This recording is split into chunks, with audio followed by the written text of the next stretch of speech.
China, the third biggest country in the world, the second most populated place on Earth, and the number one exporter of finished goods on the planet.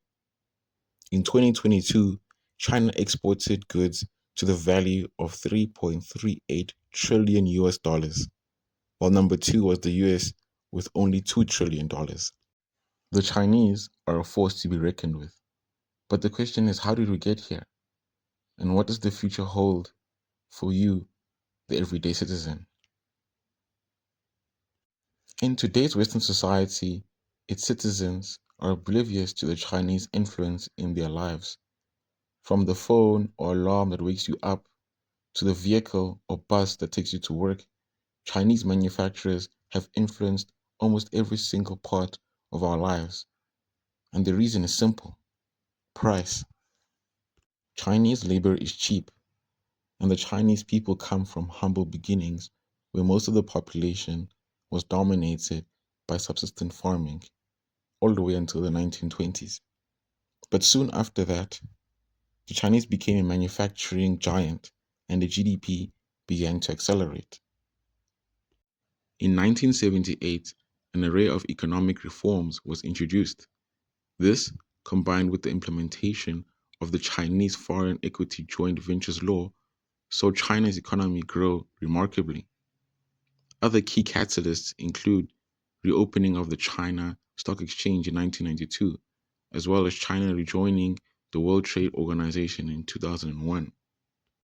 With the country being opened for the first time in modern history to foreign investors, a communist nation historically deprived of opportunities was given a new life.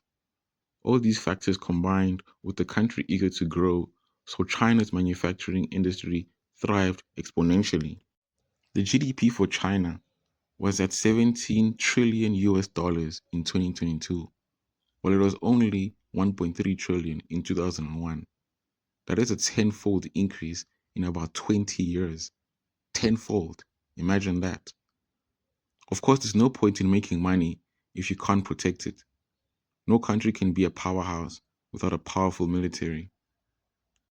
As of 2022, China has an active military personnel of over 2 million soldiers. Number two is India with 1.4 million, and number three is the US with 1.3 million. According to a quick Google search, the Chinese spent 230 billion US dollars on its military in 2022. But most experts say this figure is misleading and definitely understated. The Stockholm International Peace Research Institute, or SIPRI, estimates the overall 2022 figure to be 292 billion, and the International Institute for Strategic Studies puts the number at 319 billion. Both figures are considerably higher than the official Chinese military budget. The truth is, no one actually knows how much the Chinese spend on their military. The People's Republic of China is ruled by only one political party, the CCP, or Chinese Communist Party. No party is allowed to partake in the political arena except for the CCP. So it's not difficult to see why topics like military expenditure is marred in secrecy. Despite all the smokes and mirrors from the autocratic leadership, the Chinese have managed to broker peace talks between major states like the Saudis and the Iranians in recent time. The Chinese are slowly taking over the role of the US by being a referee between countries in conflict. The Chinese have also invested billions and billions of dollars into the African continent in the past 20 years. In addition to being Africa's biggest trading partner, China is building the future of the continent's urban landscape almost single handedly.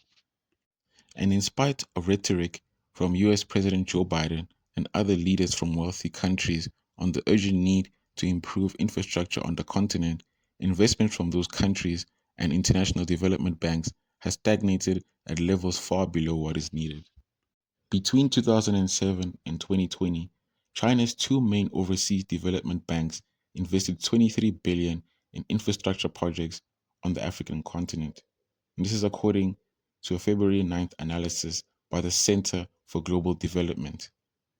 That's almost 8 billion more than what the other top 8 lenders combined, including the World Bank, African Development Bank, US, and European Development Banks contributed.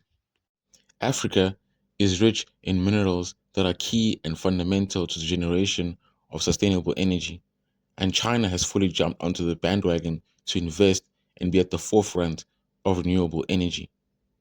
Minerals that are key in the renewable energy sector include copper and coltan, most of which can be found in the Democratic Republic of Congo.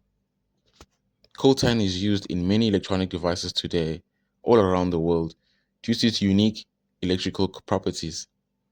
The two main products that are all over the world include cell phones and laptops, though it is also found in other products such as rechargeable vehicles or EVs. In 1971, China provided aid to Tanzania and Zambia to build a railway spanning from the north of Zambia to the coast of Tanzania for the export of products. But years of mismanagement and neglect has destroyed some of the railway and made it difficult to trade in that region. But China is on a mission and has begun to reinvest, and development is named Tazara. It will once again travel through Zambia and Tanzania with the purpose of transporting raw materials for export to China. In March of 2024, the Environmental Protection Agency, an organization in the United States in charge of environmental protection, made a rule that 35 to 56% of new vehicles sold in the US must be electrical vehicles by the year 2032, a rule that Chinese manufacturers will greatly benefit from. Apart from Tesla, the next four of the top five EV manufacturers all over the world are Chinese. And since the US is the biggest consumer in the world, it doesn't take much to see who the eventual winners will be. China has pledged to become carbon neutral by 2060. The country is responsible for 28% of global carbon emissions. That's almost one third by one country. While speaking to the United Nations General Assembly on September 22nd in 2020, Chinese President Xi Jinping said that his country will hit peak carbon emissions before 2030 and become carbon neutral by 2060. In his speech, he said, humankind can no longer afford to ignore the repeated warnings of nature and go down the beaten path of extracting resources without investing in conservation, pursuing development at the expense of protection, and exploiting resources without restoration. But many observers are doubtful that China will be able to achieve the targets that they have proposed. This chart here shows that China consumes more than 50% of all carbon production in the world, half of the world's production. The number two is India with only 11%. So in order for China to reach net zero, a lot of work and reform is needed. China has emerged as one of the most influential and powerful countries on the global stage. Its rise to prominence has been propelled by various factors, which include its rapid growing economy, expanding military capabilities, technological advancements, and assertive foreign policy. There seems to be no end. As China continues to assert itself on the world stage, its presence will undoubtedly be shaping the trajectory of world affairs in the years to come.